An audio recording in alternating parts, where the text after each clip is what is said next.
Alright guys, well today's update day.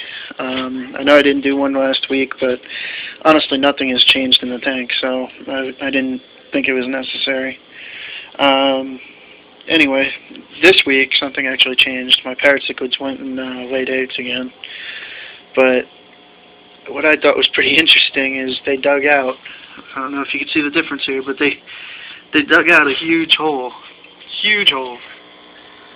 in the gravel. It's about a good 3 inches deep, and that's where they laid their eggs. They're basically all gone now because the Oscar was eating them, and the catfish was eating them, and the Pleco was eating them. Everybody was getting their share. Even the bottle sharks got in on it. But if you can see, it's about as big as my Oscar. The hole that they dug. He's even sinking down into it right now. I actually might leave it like that because they seem to like that hole for whatever reason. Like they like to swim right there. I don't know why, but I might just leave it like that. And they even moved the log. I don't know who moved it, but I'm assuming it was the Oscar picked it up and moved it because it was all the way back, and now it's like it's more towards the front of the tank. And I thought I heard something last night while I was sleeping, because all three of these tanks are in my bedroom. But I thought I heard something last night while I was sleeping, and I didn't think anything of it. And apparently he moved the log, so I guess he wanted his space. But I'm gonna move that back about another inch or two, just because I'll give them the swimming space that they want. But in the front here, there's like not even like 2-3 inches of space, so it is going to have to move back a little bit. But I thought that was funny. I woke up this morning and this hole was not that deep yesterday. It was about maybe 3 inches. I mean now it's at least a good 4 or 5 inches deep. They're almost at the bottom of the tank before they dug that hole. So I'm laughing a little bit, but at the same time I'm just kind of in shock of the fact that how deep they dug that. But anyway, last week I lost both of my female guppies. They both died. Only the male is alive, and my 2 cord catfish are still alive. I'm probably just going to go buy those regular fancy guppies. The ones I bought were a little bit more expensive. They're about $2 instead of buying the ones that are like 50 cents. I think they are. Which is just like the standard guppy. It's not a fancy guppy or anything like that. It's just a guppy. But these guys are he's a fancy guppy, so I'm assuming if he breeds with the other ones, it'll create more fancy guppies. So we'll see what happens. The 30-gallon tank's still doing good. I did my water change last week. I haven't done it yet this week. This guy's getting big quickly, actually, because I started feeding him the cichlid pellets. Everybody, asks me what I feed my fish because they all do look very healthy. I feed them the Haraki cichlid pellets. I don't feed them anything else except for maybe a fish here or there. Like I said, I do feed my Oscar occasionally a rosy red minnow or 2, sometimes 5 at a time. I do feed him those, but that's just to keep him lively so that he doesn't just become lethargic and I'm going to swim up, eat my food, and swim around and do nothing. I do like to see him actually get a kill shot here and there. Plus, it's good for his metabolism and everything. And they do provide a good amount of fat to their system, which is good for them. Whereas the protein and everything is in the Haraki pellets that they need. Anyway, I still got my blue LEDs on my tanks. But yeah, I don't know if I've showed this in a while, but for those people that don't watch my videos regularly, I do have an LED system. I use this mostly for nighttime. I'll just turn off one side of the tank so you can see it. But it does do different colors. Like, for instance, this is my blue night lighting. If that decides to show up. Hold on, I'll switch it. Alright. So anyway, this is my blue night lighting. It also does green, red, a light blue, light green, orange. This one's kind of like a magenta color. It's like a mix of pink and blue.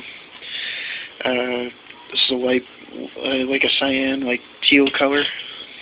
This is orange. Another color, orangey yellow, and then that's yellow. You can't really see it right now because the lights are on, but I'll turn off the actual lights. But anyway, there's another teal color, and then it gets a little bit lighter. Then there's kind of like a really, like, it looks almost pink, but it's like still purpley. And then that's actually pink. Alright. So that's my LED system. It also has 3 regular modes, which one, it'll just cycle colors, you know, and just keep flashing colors. This one does it a little bit slower. You know, it'll still flash the colors and stuff, but it does it a little bit slower. Also, here's my favorite, which is I think it's called Fade, where it just fades in and out the colors. And Strobe does it a little bit slower. I think it's called Strobe, right? Yeah. Strobe just does it a little bit slower. Still does the same thing, but it does it a little bit slower. And then during the day, I turn on the white LEDs along with my fluorescents. If you guys are wondering where to get it, you get it from EagleLight.com. I don't suggest getting it from them. If you could find somebody else that sells them, and that sells them in a heat-protected thing, I would suggest getting it from them, just because the Eagle Light ones, they do burn up. And I actually might still have those LED strips somewhere around here to show you guys. I think I threw them out. But they burned up because the fluorescents get too hot. So I have those LED systems on both my 55 and the 30-gallon tank. They both do it. Just to show you what it looks like.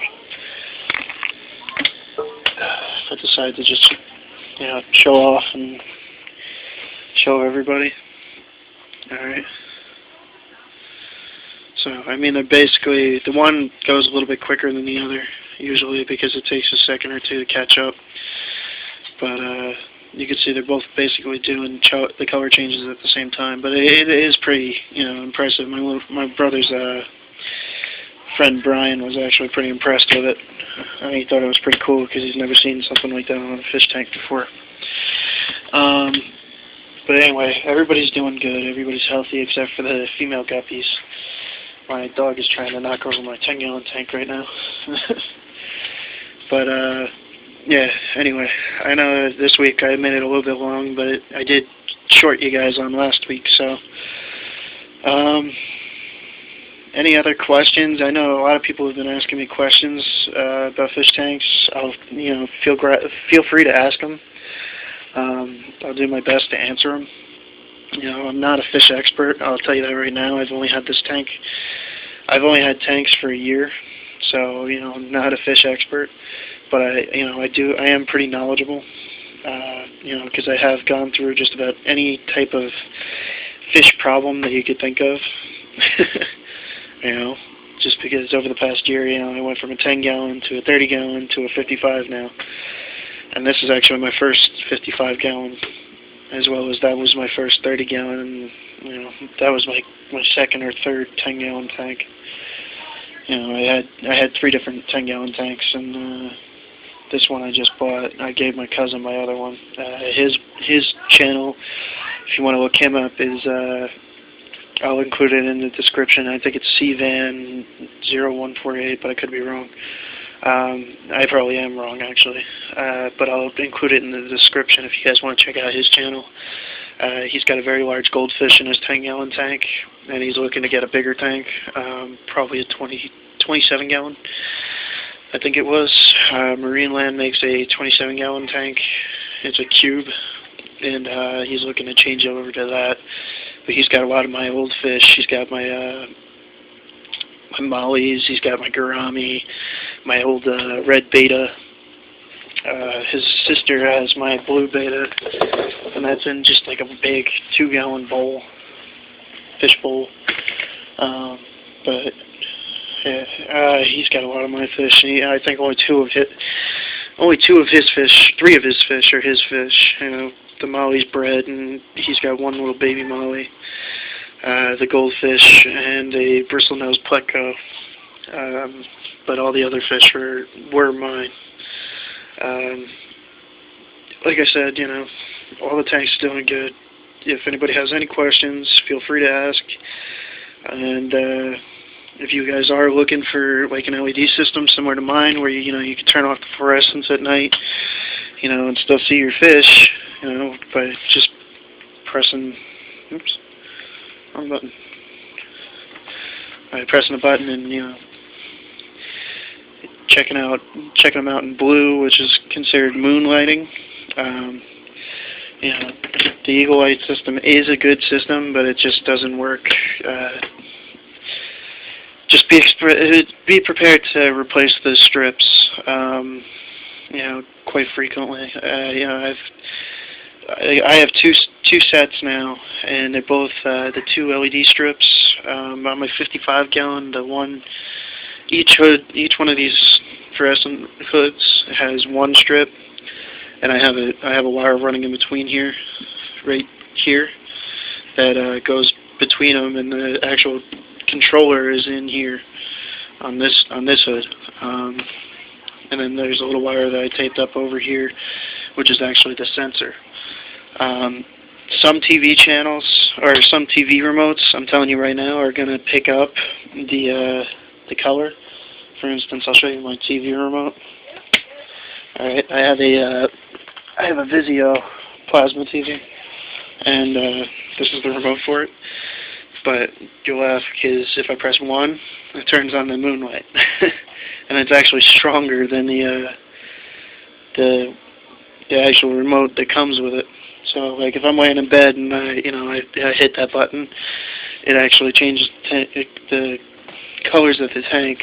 And there's even one that if I press last or something on the remote, that it pops up the different colors of the tank. But anyway, I'm just gonna let you guys check out the tank and the fish for a couple more seconds, and then I'm gonna end this video at 13 minutes.